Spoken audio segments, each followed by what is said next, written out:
Happy Sunday mga idol! Magluto na naman tayo ng kinamatisang paa ng manok. So ito mga idol, ibablanch ko muna itong manok. Make sure natin na malinis siya kasi hindi natin alam kung saan nila nilalagay sa palengke. So dito mga idol, anakat ko na yung mga kailangan natin. So dito sa kawali mga idol, naglagay ako ng konting mantika at saka ko inilagay itong luya at kinigisa at niluto ng dahan-dahan para lalabas yung katas niya hanggang magkonting slight brown. Ganito mga idol, talagang hindi ko siya minamadali, dinahan-dahan ko kasi gusto ko lalabas yung mga natural na katas at aroma ng mga ricado na ilalagay natin. So dito mga idol, naigasa ko na rin yung sibuyas at saka bawang.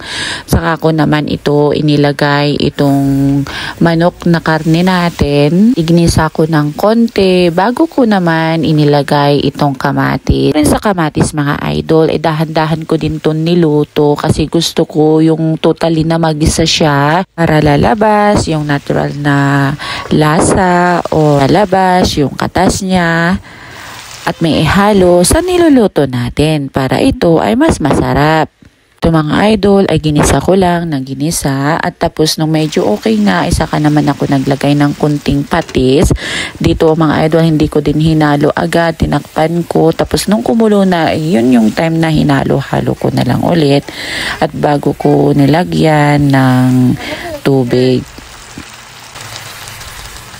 Kalagay ko ng tubig, kaysa ako naman ito tinakpan.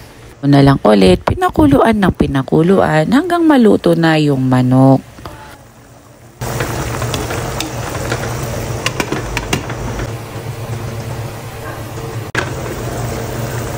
Nung medyo okay na mga idol, ay saka ako naman inilagay itong sayote para maluto siya.